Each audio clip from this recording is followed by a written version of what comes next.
welcome back to Rasan's ASMR journey. I'm Rasan. I'll be doing the journey. Shout out to Adam Does Movies.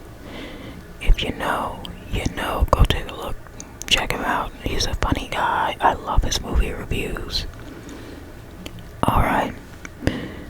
We are going to get into a classic movie list. And we're going to have a little bit of whispering. And we're going to have a lot of soft spoken. So, let's get on into it. I got 16 of these for you today. We've got classic movies, 16 classic movies, and 16 classic movie synopsis. So, I've got a little bit of water here with me, so you're going to hear that from time to time. Let's see what it sounds like. Alright, not too noisy. Okay, first on the list we have Double Indemnity. Double Indemnity. Double Indemnity. 1944. Now, Double Indemnity is a classic film noir. I love it. It's one of the first film noirs that I think I watched out there. And I fell in love with the genre from there. And here's the synopsis for Double Indemnity. This film noir follows an insurance salesman who conspires with a femme fatale to murder her husband and collect the insurance money. The plot unravels with betrayal, deception, and a gripping moral conflict. Oh, it's so good. The drama in this is so good. Femme fatale.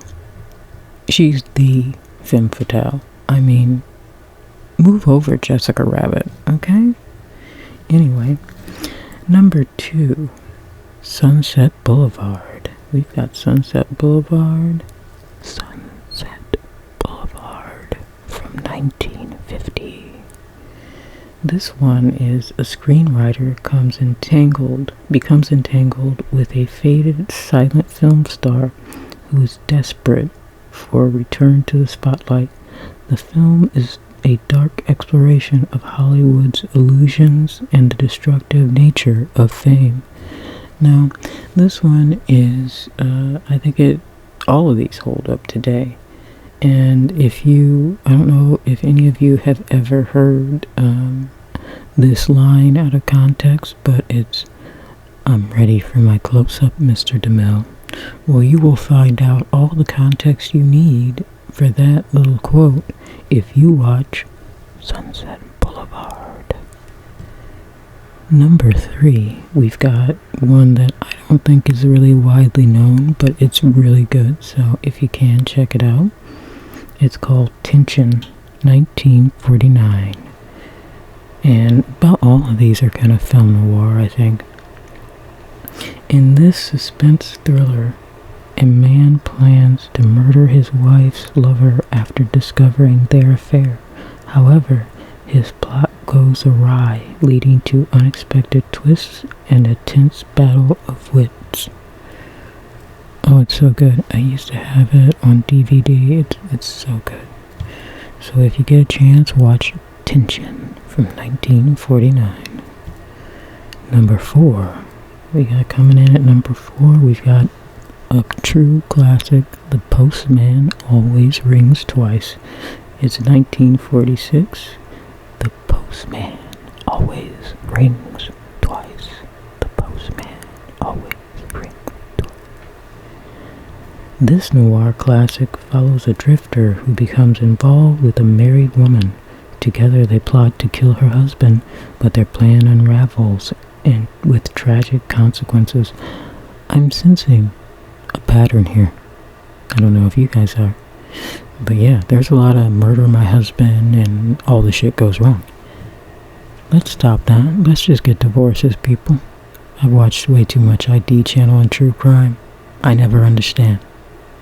So, I mean, you have people out there trying to kill their spouses and there's really no money involved. It's crazy. Anyway, we've got number 5, Vertigo. I think a lot of you out there might know the one one's coming up, Vertigo. It's a little known film by a little known director called Alfred Hitchcock. So I'm sure a lot of you know Vertigo from 1958.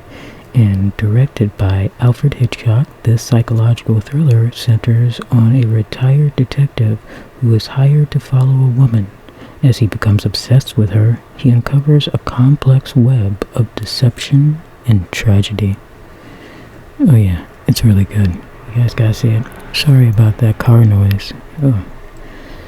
Alright, we're gonna go on to number 6. Number 6 is Rear Window. Rear Window. Rear Window. And that's 1954. 1954. Another Hitchcock masterpiece, this film follows a wheelchair-bound photographer who spies on his neighbors and becomes convinced that one of them has committed murder. The tension builds as he tries to uncover the truth. You go on, Jimmy Stewart. Very good. Very intense. Number 7 is one of my favorites. I think it's one of the most unique film noirs out there. I don't think that it's talked about enough, and I'll get into that. It is number 7, and it is Lady in the Lake. It is Lady in the Lake. Lady in the Lake. Lady in the Lake. And it is 1947. This unique noir film is told from the protagonist's point of view as a detective investigates the murder of a woman. The story unfolds in a first-person perspective, adding a distinctive twist to the narrative. And I remember the first time I saw it, the two things that stood out for me, other than it being a masterpiece of a film, is that you see this film unfold through the detective's eyes, literally. It's like you are the detective. They do it from his eyes perspective, and you're looking around, his head moves, the camera moves, and so it's like you're in his body. It's like you're doing a first-person player, and it's really great. And the other thing that I hold on to from this film is a line in it that really took me out for some reason when I was younger and saw it. And it's a line that he says to this one woman in it, and he goes, "Your lipstick's on crooked." Took me out. I said, "What?" He just told that woman, that was his diss. He was like, that was him clapping back. He was like, "Hey, girly pop, your lipstick's on crooked." I said, he took me out. Not your lipstick being on crooked, girl. Anyway, we're moving on to number 8. Number 8 is All About Eve. All About Eve. Just a classic Bette Davis film right here for you. And it is All About Eve. All About Eve. And All About Eve is 1950. And we've got this classic drama focuses on a young actress who cunningly maneuvers her way into the life of an aging Broadway star. It's a sharp and witty exploration of ambition, rivalry, and the cost of fame. It is a masterpiece. I mean, it's Bette Davis. It's going to be a masterpiece. And if you've ever wondered, if you've ever heard the line, basically, buckle your seatbelts, it's going to be a bumpy ride. If you'd like context to that, I'm going to need you to watch All About Eve. Now, number 9, coming in at number 9, we've got another Bette Davis classic, Now Voyager. Now Voyager. Now Voyager. Now Voyager.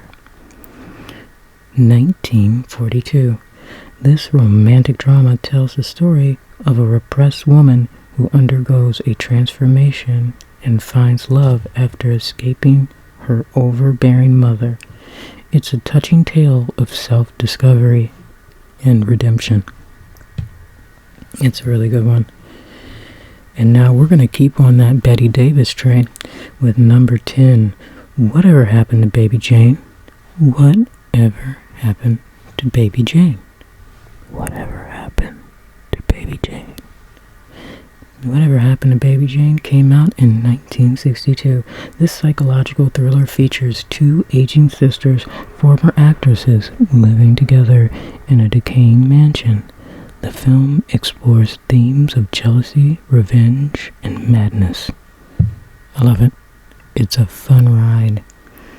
Number 11. Another Betty Davis vehicle called The Letter. The Letter. The Letter. The Letter. The Letter. And that is from 1940. In this drama, a woman is put on trial for murder after shooting a man who was found on her property. You've got to see it to believe it, folks. It's really great. Now, number 12. We've got number 12, Dead Ringer. This is another Betty Davis vehicle. Dead Ringer. Dead Ringer. Dead Ringer. Dead Ringer. Dead Ringer. Dead Ringer is from 1964. This psychological thriller stars Betty Davis in dual roles as twin sisters. One sister murders the other and then assumes her identity, leading to a tense and suspenseful unraveling of the plot. They, some years ago, in I think the earlier mid-2000s, made a TV show of Dead Ringer, and it was starring Sarah Michelle Gellar, Buffy the Vampire Slayer, her own damn self. Alright, we're going on to number 13, folks. It's Phone Call from a Stranger, and that also stars, if I'm not mistaken, Miss Betty Davis. Phone Call from a Stranger. Phone Call from a Stranger. Actually, Phone Call from a Stranger, I don't think it does star Betty Davis. I think I got that wrong. Anyway, number 13, Phone Call from a Stranger. And that is in 1952. This drama follows a man who, after surviving a plane crash, reflects on the lives of the other passengers. Through a series of flashbacks, we get to know their interconnected stories and secrets. Now, if it doesn't actually, quote-unquote, star Betty Davis, I know Betty Davis is in this one. And the star of the film, the guy who is, who survives the plane crash, if I am not totally mistaken, that was actually Betty Davis's real-life husband at some point. Now we got another Betty Davis movie. Can you tell? Are we noticing a trend here? I love me some Betty Davis. We've got another Betty Davis classic coming in at number 14 with Hush Hush, Sweet Charlotte. Hush Hush, Sweet Charlotte. Hush Hush, Sweet Charlotte. Hush Hush, Sweet Charlotte. Don't you cry. Alright, Hush Hush Sweet Charlotte came out in 1964, and in this Southern Gothic thriller, Betty Davis plays a woman who is haunted by the murder of her lover. As she battles her own sanity and family secrets, the tension mounts in her decaying mansion. I love that one. Coming in at number 15, we've got a classic that is very close to my heart. It's done in, it's filmed in a very unique way too. It's got it's filmed like a play, and I think it's done either all in one shot or they have like a few different shots, but they're very long one-shot takes. One of the two. And it's got Jimmy Stewart. It's starring Jimmy Stewart again, and my God, the tension in this is off the chain. So we've got Rope. At number 15, we've got Rope. Rope. Rope. Rope. And Rope came out in 1948, directed by Alfred Hitchcock.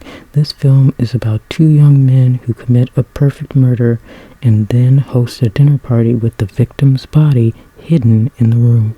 The film explores themes of guilt and moral ambiguity. And if you watch Rope, it was based on an actual real true crime that I'm going to have you guys look up if you're interested. It's based on crimes committed by a couple of guys called Leopold and Loeb. Leopold and Loeb. That's all I'm going to say. I'm going to have you guys, if you are interested, give that a little Google. There's a lot of different true crime shows and stuff that you can look up on YouTube and get the facts on good old Leopold and Loeb. Number 16. We've gotten to the last movie on our list, folks.